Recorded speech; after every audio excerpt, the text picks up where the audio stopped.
Boa noite. Vou ler aqui, convido os irmãos para me acompanharem em 1 Coríntios, capítulo 3, de 1 a 11. As dissensões demonstram a falta de espiritualidade. Eu, porém, irmãos, não vos pude falar como a espirituais, e sim como a carnais, como a crianças em Cristo. Leite vos dei a beber, não vos dei alimento sólido, porque ainda não podies suportá-lo.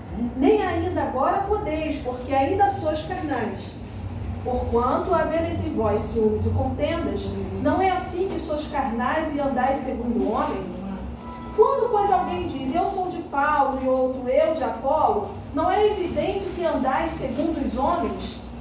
Quem é Apolo? Quem é Paulo?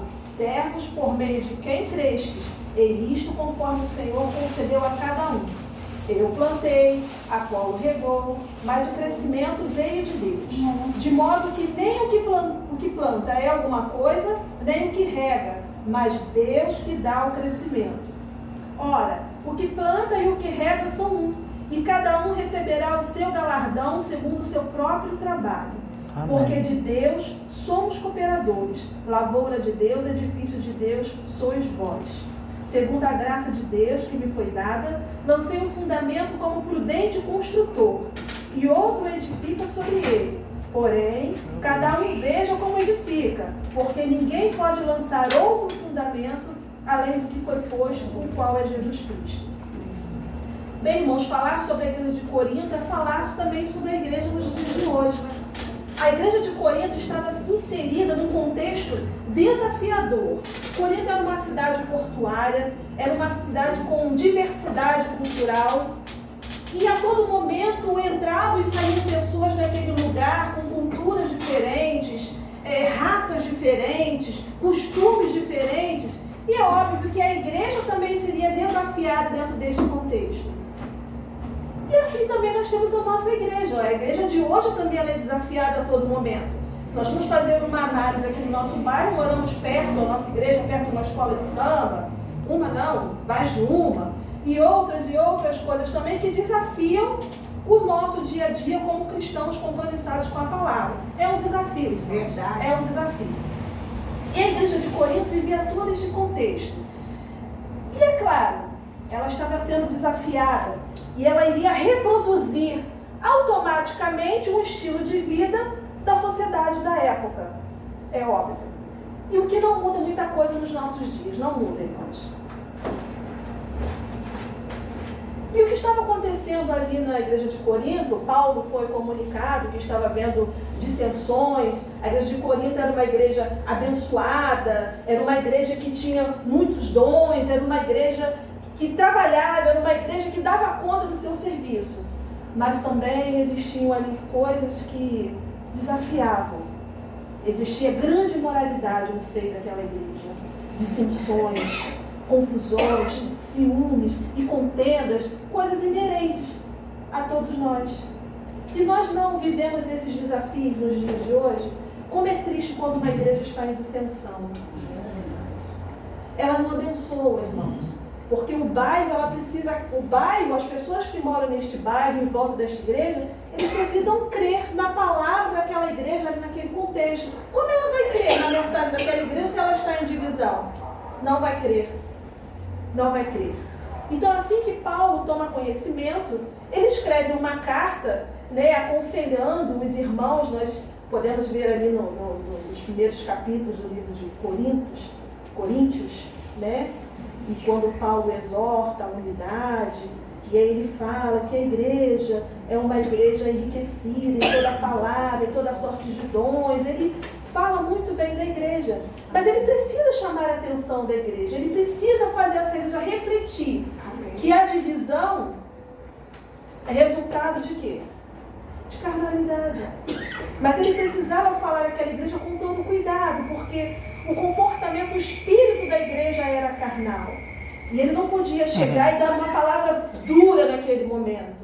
Então ele vai falando assim, eu, porém, irmãos, não vos pude falar como espirituais, e sim como a carnais, como crianças em Cristo. Leite vos dei a beber, não vos dei alimento sólido, porque ainda não podiam suportar. Ainda não, depois de tanto tempo sendo ensinados na palavra, eles ainda não podiam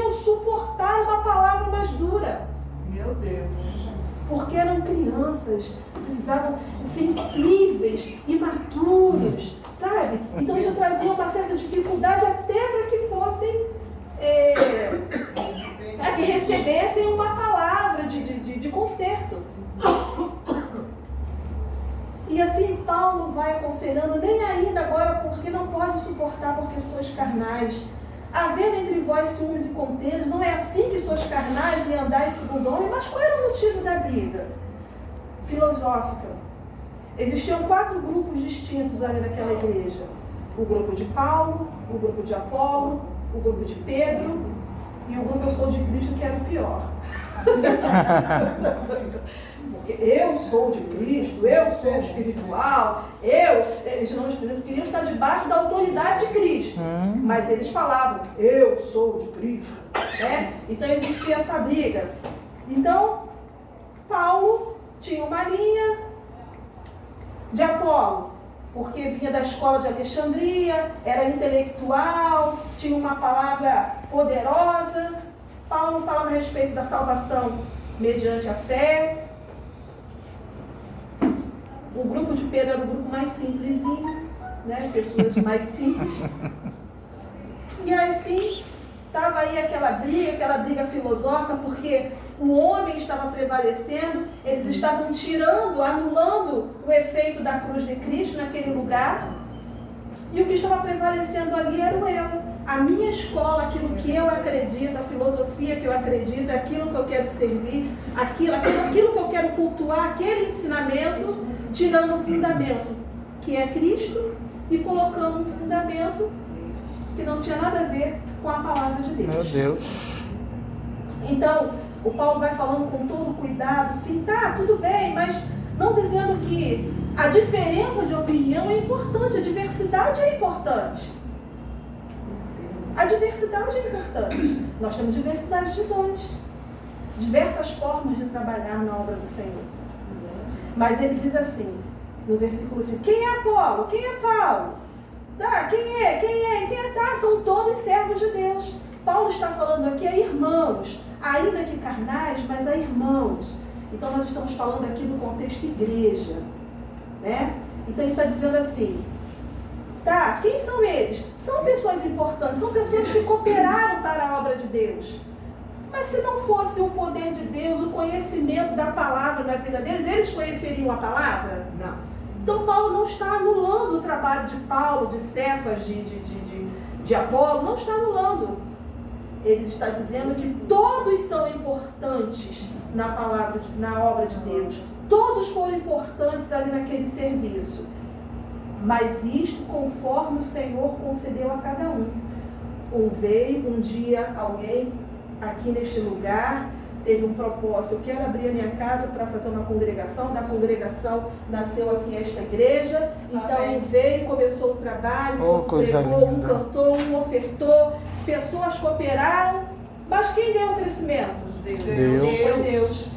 Todos são importantes na obra do Senhor. Todos. Amém, Jesus. De modo que, no versículo 7, que nem o que plantou é alguma coisa, nem o que rega, mas Deus quem dá o crescimento. E no versículo 8 nós temos aqui, ora, o que planta e o que rega são um, e cada um receberá o seu galardão segundo o seu próprio trabalho. E ele faz uma comparação com a plantação, né? Um vem, ara a terra, o outro vem, joga semente, o que joga semente e o que rega, o que são um, está falando sobre a unidade, sobre a humildade, sobre a comunhão do trabalho, né? Porque de Deus somos cooperadores. Amém. Nós cooperamos com a obra. Então não adianta pensar porque o meu trabalho é mais importante, o seu trabalho é importante, mas não é essencial. O trabalho de todos aqui é essencial na obra de Deus. Amém. Porque de Deus somos cooperadores, lavoura de Deus, edifício de Deus, sois vós. E no versículo 10, segundo a graça de Deus que me foi dada, lancei o fundamento como prudente construtor, e outro edifica sobre ele, porém cada um veja como edifica. Então ele está dizendo aqui